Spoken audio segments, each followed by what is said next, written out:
Hello po. So kwentuhan muna tayo habang naglalakad papunta sa venue ng RSS 2023. So last year, di ba may vlog ako ng RSS 2022? Ginanap yon sa Ateneo de Naga. This year, dito siya gaganapin sa University of Nueva Cáceres, Naga. At ngayon, ang day 1 ng RSS 2023. So pag civil engineering student ka, matik ito yung pinaka-inaabangang event every year. So sobrang special tong event lalo na sa amin na graduating students kasi hindi na kami makakasali ng RSS next year. To give context, ang RSS or Regional Civil Engineering Student Summit po ay ginaganap every year.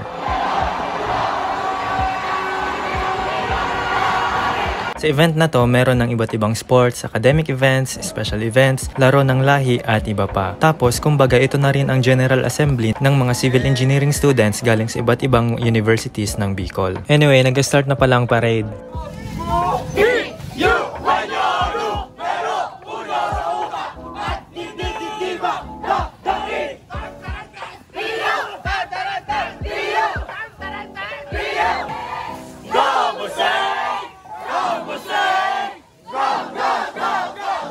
Guys,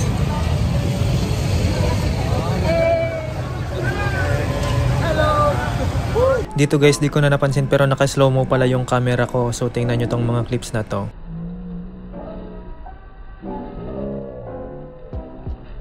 Yoy, yoy, yoy, yoy, yoy, yoy, yoy. Are you ready, kids? Aye, aye, Captain! I can't hear you! Aye, aye, Captain! Oh! Uy, ulit na.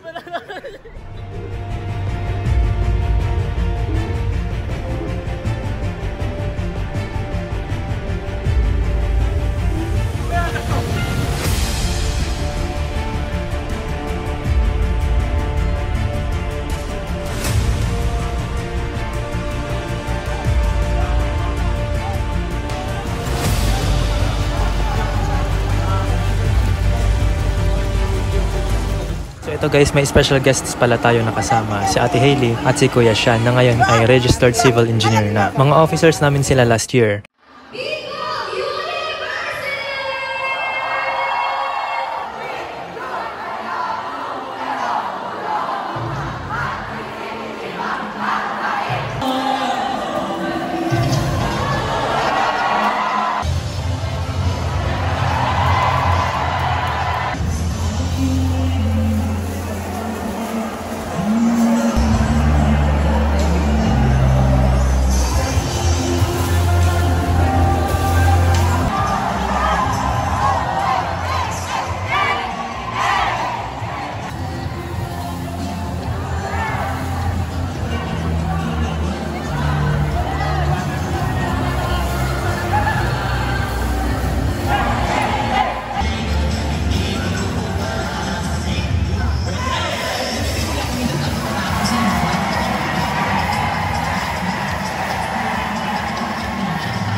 So guys, tapos ng morning session. So naisipan kong mag-chill na lang muna dito at mag-snack. Ngayong hapon pinapabalik kami doon, pero since masakit ang ulo ko, joke one half, naisip kong magpahinga na lang muna sa dorm namin. Best feeling ito guys kasi malamig yung room. Kaso lang hindi ako makatulog. Kaya naman naisipan kong gumawa na lamang ng Excel program namin sa RCD kasi this week na rin ang deadline nito. Ayun, ang chill at ang productive ng araw ko.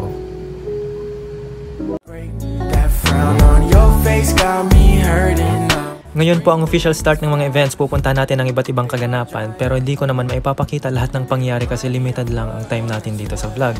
Mabuti kung mahabang ang attention span ng mga viewers natin kasi ipapakita ko talaga lahat. Pero ngayon, highlights na lang muna ang ipapakita ko.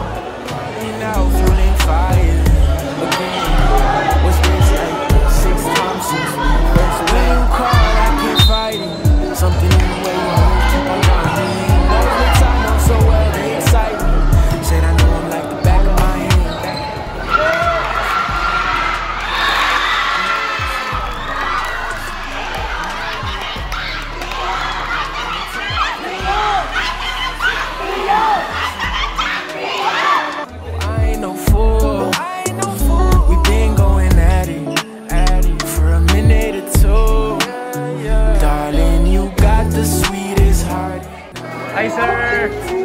Sir, pa-shoutout sir! Vlog sir! Congrats sa mga taga-BU! I don't trust you, I don't trust myself. I said patience is a must, boo. Things will turn out well. Lost count of the years since I've been here by your side, in and out through all these tears. We can do it again, it ain't no problem. Like a switch, we stay more than friends. I know you. Know my photo still hangs on your door, and I'll show you. Hi Engineer Lonta, pa-shoutout! Ano pala to? Ma-vlog tayo mamaya. Yes! Ma-content ako mamaya. Nag-ipon ba ako confidence? When we turn off the lights, right? I know that you want me.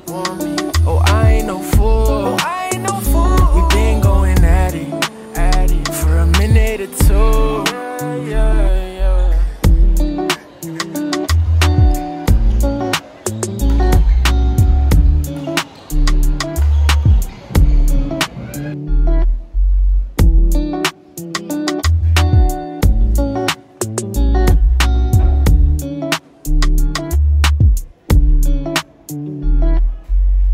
Ito na po guys ang pinaka-intense na laro ng chess ngayong RCS kaya lagyan natin to ng komentary. So nandito sa side natin si Jericho Jobe ng Bicol University at kalaban niya ngayon si Kuyang. Hindi ko kilala at hindi ko alam kung anong school. Anyway, makikita natin sa chess clock na ilang segundo na lamang ang naiwan sa time ni Jericho. So ito na nga guys, this is a matter of concentration and a battle of time. Nasa endgame na sila. Matutupad kaya ni Jericho ang nakasulat sa propesiya? I-like mo muna tong video na to para ma-unlock ang ending ng laro.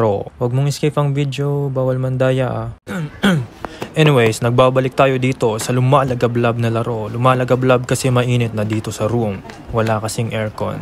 Joke lang.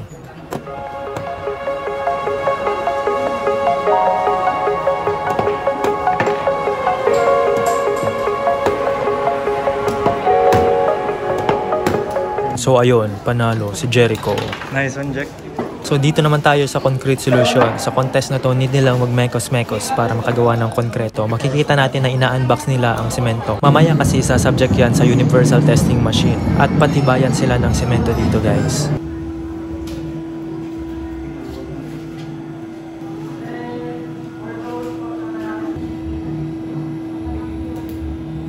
Ito naman guys sa tower building at bridge building competitions. Within the time limit at materials na binigay, pagandahan at patibayan silang gumawa ng tower at bridge. Sa tower building, dapat hindi mapatumba ng hangin ang kanilang nagawa. Kasi kumbaga sa totoong buhay, dapat kahit malakas ang hangin, hindi pa rin matatangay o mapapatumba ang building.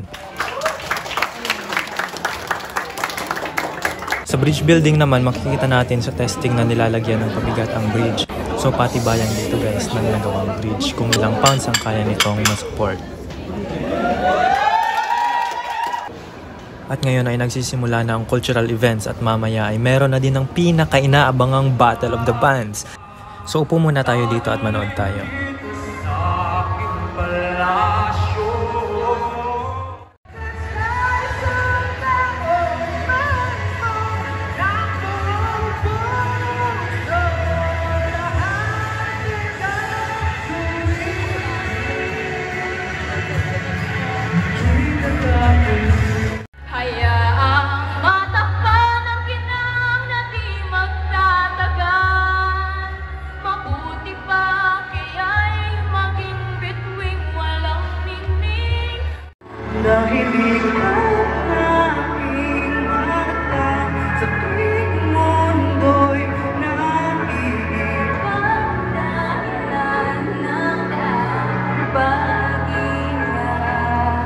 Kaya huwag mag-alala, ipigil iyong mata.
At day 3 na nga ng RCS, may laro tayo ngayon guys. Magkakadang-kadang tayo. Need nating i-defend ang title natin last year. So anyway, di pa naman nagsisimula kaya kumustahin muna natin ang iba pang mga laro. So ito guys, ang Sapatintero.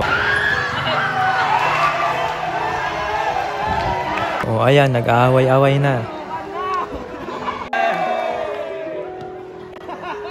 Paano? At ito naman guys, ang sa Tug of War.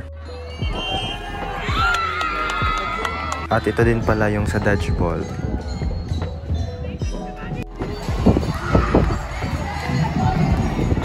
And finally, magsisimula na ang kadang-kadang. Men, sauna lang yan, men!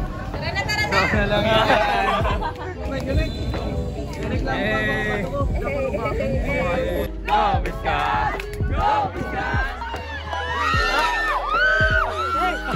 Tapos ng ibang events at laro, kaya naman pumunta dito ang mga taga-BU para manood. Since nandito sila, dapat galingan at bilisan din natin. Ayaw yan na si champion! Go! Gagamitan! Mr. Kadang-kadang! Mr. Kadang